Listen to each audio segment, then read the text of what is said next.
Hi everyone, welcome back to this demonstration of FireArray 2.2, how we can model the protein sequence. So we have already seen how we can submit the sequence, the raw formatted sequence or raw sequence in the fire and how we can wait for.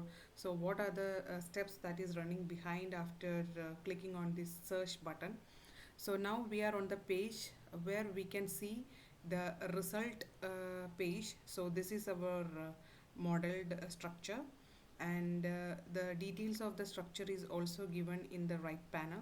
So this PDB header, so this is a hormone, and the molecule that is recovered or modeled is actually a PDB molecule, and its entry, this link is also given here. If you click on here, you will directly go to this page, and from there you can download the three-dimensional structure of this protein. Okay, if you come down, you can see some uh, components or some parameters called confidence value, and also you can see some coverage value. Okay, so confidence value is nothing, this is 99.8 percentage, which shows how good your structure is, how reliable the modeled structure is. Okay, so this modeled structure is a very good structure.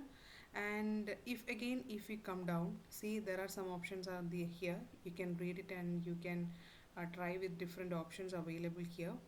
And if you go down and down, then you can see the SciBlast pseudo multiple sequence alignment of this particular sequence. If you click on here, you can see the your query sequence is aligned with all the sequence or all the sequence which the blast or the search engine make alignment with the query sequence. So all those information is available here. And if we close this, we can see some other options also. Like for example, if you click here, you can directly download the faster versions of those sequences. Okay, now we'll see how the secondary structure and disordered prediction. Okay, so just click on this show button. You can see the sequence, and the secondary structure will be like alpha helix, and if beta sheets is there, it will be enabled here. But in this structure, we can see that there is no beta strand. See here, the color is also described here. If it is high confidence, then it will be in red color. The color shades is varied from red to blue.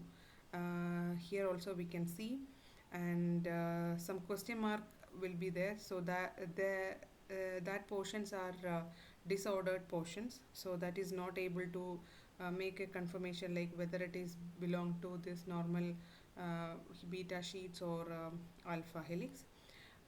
Then TM helix will be in gray colored. So this is the secondary structure, and we have disorder confidence and SS confidence are also there.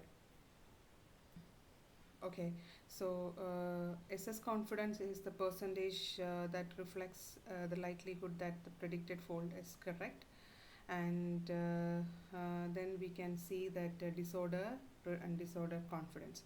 So disorder will be like a disordered region that do not fold into a stable 3D structure. That what is the main.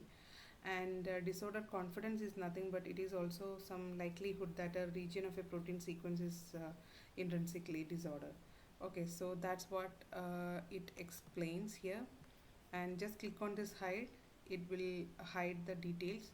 And if you want to see the domain analysis, just click on the show button here again, and here you can see how far the conserved domains of these sequences align with our query sequence.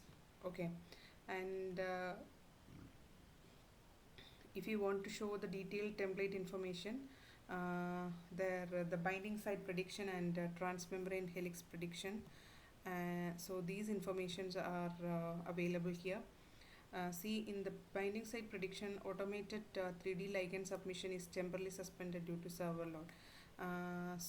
Here, but anyway, you can keep trying with this option, because when this server become fine for working, then you will get the binding site of your unknown protein, I mean your newly modeled structure. Because you know this binding site is a very very important factor or a component. After getting the three-dimensional structure, the binding site prediction is very critical, because for any kind of further studies or any kind of further structural validation or binding affinity prediction with some compounds, whether it is medicinal compounds or repurposing compounds or some synthetic compounds, we need to get the structure as well as the binding site of the protein. So this binding site is very very important, because active site comes in which part of the protein, that determination is very important in pharmacological research.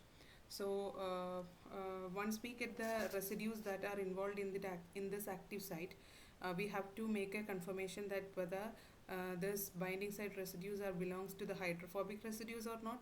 So that kind of study that is required in order to get the that is very important for computer aided drug discovery. Okay, so binding site prediction and transmembrane helix predictions are also important. Okay, so and one more thing is transmembrane region. What is the importance of this transmembrane region? Or transmembrane region is critical role in the structure biology, because protein structure and function, particularly in membrane associated proteins, these regions are composed of hydrophobic amino acids that interacts with the lipid bilayer of cell membrane. Okay, so that kind of informations that we will be getting from this kind of studies. Okay, so if you click on this detailed template information, you can see the different template that you got after the SciBlast search of this fire server. Okay, so what are the important features, like what is the confidence score and what is the percentage of identity, and what are the template information, detailed information, and how this alignment of the query sequence with this template, that also you can view by just click on this alignment option. And just come down, you can see different options available here on the secondary structure and query sequenced. This is the predicted secondary structure, and a query sequence, template non-secondary structure, template predicted secondary structure, everything is available here. So these gaps are nothing but these are gaps introduced in order to get the maximum similarity between the query and template. Okay, so this is how this looks like. So if you want to check with other options, you can try with other options also. Okay, so in this tutorial, we are able to cover only a limited portion, but still you can explore more options with your from your end. And see, this is the identifier. See the C for chain, and this is the PDB ID, and the 6PXW is the protein PDB ID, protein data bank ID. And after that you can see some D, which means the D chain of this protein, and this indicator, this is the format of the ID of this fold library ID. Okay, so this what the overview or the detailed information regarding this particular fire result. If you want to try with other options, because this is a option that we selected for a normal mode, some other options are also available here. AlphaFold option will be discussing in our upcoming classes, and other options you can try and you can find out what is the exact difference between these different modes. Okay, so that's all from now. Thank you so much for your patient listening. Bye bye.